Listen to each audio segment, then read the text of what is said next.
Hi everyone, I hope you all are well. Welcome to Right Guidance and Ambition. My name is Anjali. इस video के अंदर मैं आपके साथ जो प्रमोशन वाला टॉपिक है वो डिस्कस करने वाली हूँ. मुझे कुछ कमेंट्स आ रहे थे कि बच्चों के MST हैं, तो इसीलिए उन्होंने बोला था कि पहले प्रमोशन वाला टॉपिक जो है मैम एक्सप्लेन कर दो. इससे पहले आपके 9, 10, 11 क्वेश्चन जो है यूनिट 3 के पेंडिंग है, तो मैं उस पर वीडियो अभी 1-2 दिन में अपलोड कर दूंगी. बट सबसे पहले मैं अभी प्रमोशन आपके साथ डिस्कस कर लेती हूँ और आज इवनिंग तक आपके पास पार्ट बी जो है प्रमोशन का वो भी आ जाएगी video. So now without wasting more time, let's start with our topic. So question number 12, what is the meaning of promotion? Discuss its characteristics, features and what are the essentials of a good promotion policy. So सबसे पहले आपने लिखना है introduction. The vacant post in the government services can be filled up directly by recruitment from outside. तो किसी भी अगर सरकारी नौकरी में खाली जो पोस्ट होती है उसको हम फिल करते हैं एग्जाम्स के थ्रू या फिर इंटरव्यू के थ्रू. अगर हम किसी भी पर्सन को रिक्रूट करते हैं वेकेंट पोस्ट पे, तो एक डायरेक्ट तरीका होता है किसी भी गवर्नमेंट ऑफिस की वेकेंट सीट को फिल करने के लिए. और इसके साथ साथ इनडायरेक्ट तरीका भी होता है वेकेंट पोस्ट को फिल करने के लिए, वो होता है प्रमोशन. जो ऑलरेडी पर्सन जो होते हैं वो गवर्नमेंट सर्विस में होते हैं, तो उनकी सर्विसेज को देखकर जो अच्छा काम करते हैं हम उन्हें प्रमोट भी कर देते हैं वेकेंट सीट्स पे. तो ये जो प्रमोशन का मेथड होता है ये इनडायरेक्ट मेथड होता है. इसके थ्रू जो है एक पर्सन को लोअर पोजीशन से हायर अथॉरिटीज़ में शिफ्ट किया जाता है. Promotion is something every career civil servant looks forward to. तो प्रमोशन एक ऐसी चीज़ है, चाहे कोई भी सिविल सर्वेंट चाहे या गवर्नमेंट ऑफिसर है, वो हमेशा कोशिश करते हैं अच्छे से अच्छा काम करने के लिए ताकि फ्यूचर में उन्हें प्रमोशन मिल सके. It raises his status within the organization. So जिस भी ऑर्गेनाइजेशन या ऑफिस में वो वर्क करते हैं वहाँ पर उनका स्टेटस जो है इंक्रीज़ हो जाता है और साथ ही साथ सोसाइटी में भी उनका जो स्टेटस है वो इंक्रीज़ हो जाता है प्रमोशन मिलने पर. Promotion is an integral part of the career service. तो एक करियर सर्विस का बहुत ही important part है promotion. A proper scheme of promotion can only make the civil service as an interactive career. तो अगर हम एक प्रॉपर तरीके से स्कीम बनाएंगे किस तरीके से लोगों को प्रमोट करना है सिविल सर्विसेज के अंदर, तो ज़्यादा से ज़्यादा लोग जो है उस करियर की तरफ अट्रैक्ट होंगे and attracts the best talent to join it. और जो बेस्ट टैलेंट के लोग होंगे उस करियर को अपनाएंगे. A well developed promotion policy is very essential for the efficiency of an organisation. अगर हम चाहते हैं कि एक ऑर्गेनाइजेशन एक ऑफिस अच्छे से काम करे तो वहाँ पे जो प्रमोशन पॉलिसी होनी चाहिए वो वेल डेवलप्ड होनी चाहिए. उसमें कोई भी पार्शियलिटी या डिस्क्रिमिनेशन नहीं होना चाहिए किसी के साथ भी. जो अच्छे से काम करता है ऑफिस के अंदर तो एक पर्टिकुलर प्रोसीजर को फॉलो करके उस पर्सन की प्रमोशन होनी चाहिए. नेक्स्ट हेडिंग है definition. According to Scott and Clothier, a promotion is the transfer of an employee to a job which pays more money or that carries some preferred status. So Scott and Clothier ने यहाँ पर definition दी है promotion की कि promotion transfer होती है एक employ की जो उसके जॉब में की जाती है, जिससे उसे ज़्यादा सैलरी मिलती है और साथ ही साथ उसका स्टेटस जो है उस ऑफिस में, उस ऑर्गेनाइजेशन में या उसकी पूरी सोसाइटी में इंक्रीज़ हो जाता है. नेक्स्ट हेडिंग है करेक्टरिस्टिक्स और फीचर्स ऑफ प्रमोशन. तो चाहे आपको नेचर आए, करेक्टरिस्टिक्स आए, फीचर्स आए, आपने सेम पॉइंट से लिखने हैं यहाँ पर. सबसे पहला पॉइंट है it is optional in nature. Promotion is brought out with the consent of both the parties. A employee may refuse to accept the promotion because the nature of the work in the higher post may not suit him. अब जो ये promotion होती है ये दोनों parties को मंजूर होनी चाहिए, यानी कि जो पर्सन या जो अथॉरिटी उस पर्सन को प्रमोट कर रहे हैं वो भी रेडी होने चाहिए, साथ ही साथ जिस पर्सन की प्रमोशन हो रही है उस पर्सन को भी वो प्रमोशन एक्सेप्ट हो. यानी दोनों पार्टीज अगर रेडी होती हैं तभी प्रमोशन पॉसिबल है. अगर एम्प्लॉय रिफ्यूज़ कर देता है कि मुझे प्रमोशन नहीं लेनी, क्योंकि कई बार ये भी होता है कि जो हायर अथॉरिटीज़ का वर्क होता है शायद वो उस पर्सन को सूट ना करे, उसे अच्छा ना लगता हो उस लेवल का वर्क, या फिर और भी बहुत सारे फैक्टर्स हो सकते हैं. कि वैसे हम ये कह सकते हैं कि पर्सन जो है रिफ्यूज़ कर सकता है अपनी प्रमोशन को, तो इसीलिए यहाँ पे प्रमोशन ऑप्शनल नेचर का है.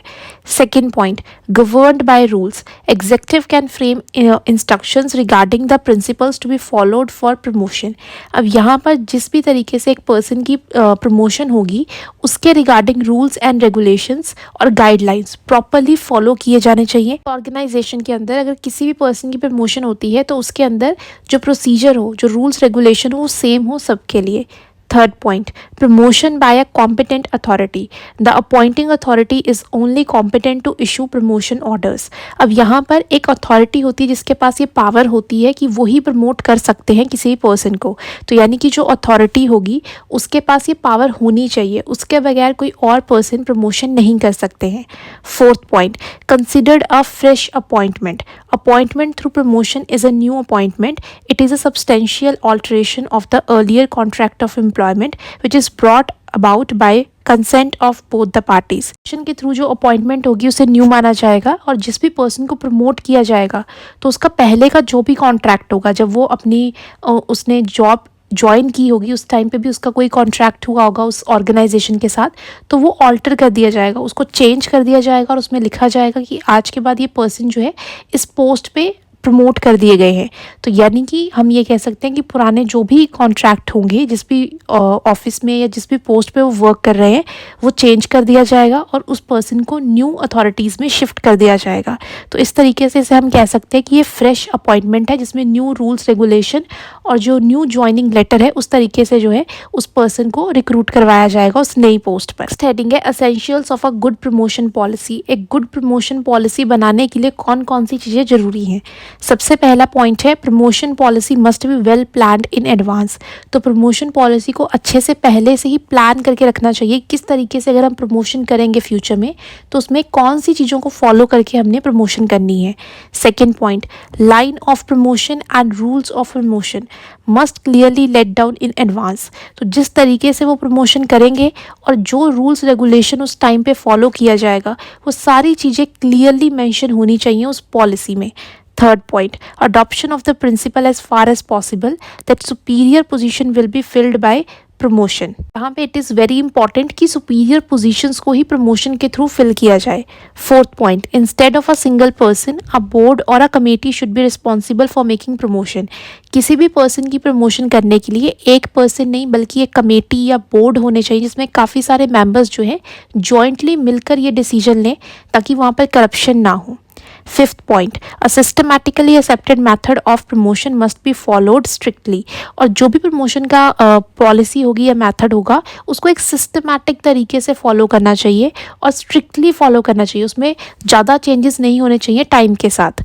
Sixth point, employee must know that the vacancy for promotion in an opportunity and he must earn the promotion in competition with others. जो भी एम्प्लॉयज़ उस ऑर्गेनाइजेशन में वर्क कर रहे होंगे उन्हें अच्छे से पता होना चाहिए कि जो भी अगर वैकेंसी खाली होगी सीनियर पोस्ट की तो उसके लिए उन्हें कॉम्पीट करना पड़ेगा दूसरों से, यानी उन्हें अच्छा परफॉर्म करना पड़ेगा तब जाके उनकी प्रमोशन होगी उस हायर पोस्ट पर.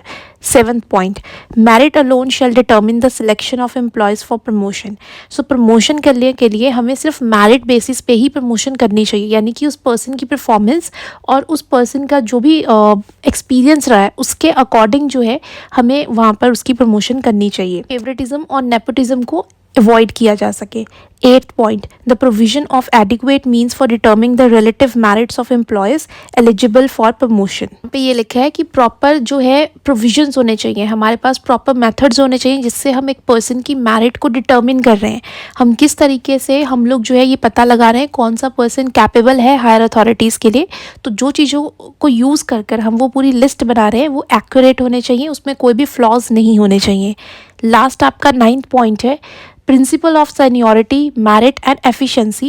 Various suitable devices like efficiency rating, examination, interviews, etc. must be adopted to test the merit for promotion. अब यहाँ पर और भी बहुत सारी चीज़ें हम लोग जो है हमें फॉलो करने चाहिए प्रमोशन के टाइम पे, जैसे कि सीनियरिटी. जितना ज़्यादा पर्सन सीनियर होगा उतनी उसके पास एक्सपीरियंसेस होंगे तो उस पर्सन को प्रमोट करना चाहिए, या फिर मेरिट के बेसिस पे कि उसने बहुत अच्छा परफॉर्म किया उस ऑफिस में, या वो पर्सन कितना कैपेबल है, कितना एफिशिएंट है, कितना जल्दी वो टास्क को कंप्लीट कर लेता है, उसमें अच्छी लीडरशिप क्वालिटीज़ हैं. तो ये सारी चीज़ों को देखकर जो है हमें प्रमोशन करनी चाहिए. उसके अलावा एफिशिएंसी रेटिंग, एग्जामिनेशंस, इंटरव्यूज़, ये सारे मेथड जो है अडॉप्ट करने चाहिए जब हम इसकी मेरिट लिस्ट निकालते हैं, ताकि किसी भी पर्सन के साथ डिस्क्रिमिनेशन ना हो और कैपेबल और जो एफिशिएंट लोग हैं उन्हीं की प्रमोशन हो हायर अथॉरिटीज़ में. Heading है principles of promotion. The principles of promotion need to be established because in any government services the opportunities for promotion are limited. अब यहाँ पर principles बहुत important है क्योंकि किसी भी गवर्नमेंट सर्विस के अंदर जो अपॉर्चुनिटीज़ होती हैं प्रमोशन की, जो सीट्स अवेलेबल होती हैं वो बहुत ही लिमिटेड होती हैं। Only a limited number of higher post fall vacant, some time that not at regular and frequent intervals. अब यहाँ पर बहुत कम ही ऐसा देखने को मिलता है कि जो हायर पोस्ट होती हैं वो वेकेंट होती हैं और रेगुलर टाइम पे भी नहीं होती हैं। यानी कि ऐसा भी नहीं होता है कि हर साल जो है पोस्ट वेकेंट हो रही है, लोगों को अपॉर्चुनिटीज़ मिल रही हैं लोअर लेवल से हायर लेवल तक जाने की। No form of promotional system can be satisfy all the employees. तो यहाँ पर ऐसा बिल्कुल भी नहीं है कि प्रमोशन सिस्टम से हम जितने भी एम्प्लॉयज़ हैं उनको सेटिस्फाई कर देंगे, क्योंकि बहुत कम सीट्स ही वेकेंट होती हैं। Who are unsuccessful in getting promotion feel disappointed and lose interest in work. अब जो लोग जो है बहुत मेहनत करते हैं एक ऑफिस में रहकर और फिर भी उन्हें जो है प्रमोशन नहीं मिल पाती है, वो एक हायर लेवल तक नहीं पहुँच पाते हैं, तो जिसकी वजह से वो डिसअपॉइंट हो जाते हैं और उनका जो काम में इंटरेस्ट है वो धीरे धीरे खोना शुरू हो जाता है। So there is a need to involve a definite principles to ensure impartiality and justice. So इसीलिए बहुत ज़रूरी है कि प्रमोशन सिस्टम को एक प्रॉपर तरीके से बनाना चाहिए, उसके अंदर कोई भी पार्शलिटी ना हो, हर किसी के साथ जस्टिस हो। अब इसके अंदर हम 3 तरीके से प्रिंसिपल्स को फॉलो कर सकते हैं। सबसे पहला सीनियरिटी प्रिंसिपल है, सेकेंड है मेरिट प्रिंसिपल और थर्ड होता है सीनियरिटी कम मेरिट प्रिंसिपल। इन प्रिंसिपल्स को फॉलो कर हम एक एफिशिएंट, इम्पार्शियल और एक एफिशिएंट प्रमोशन पॉलिसी जो है बना सकते हैं। Now end में conclusion 4 to 5 lines and it is very important to write the conclusion in the end। इससे आपका आंसर जो है conclude हो जाएगा। कोई भी इंपॉर्टेंट लाइंस जो हमने पूरे क्वेश्चन में डिस्कस की हैं आप एंड में लिख सकते हो। इनकेस आपको लाइंस नहीं पता लगेंगी, मैंने आपके लिए यहाँ लाइंस लिख दी हैं, आप यहाँ से रीड कर लेना, बट कंक्लूजन लिखना is must. I hope you will find this video informative and helpful. If you have any doubt related to this video or syllabus, please comment below. Share this video with your friends and subscribe the channel so that you will get the notification on time. All the best achievers. Have a nice day.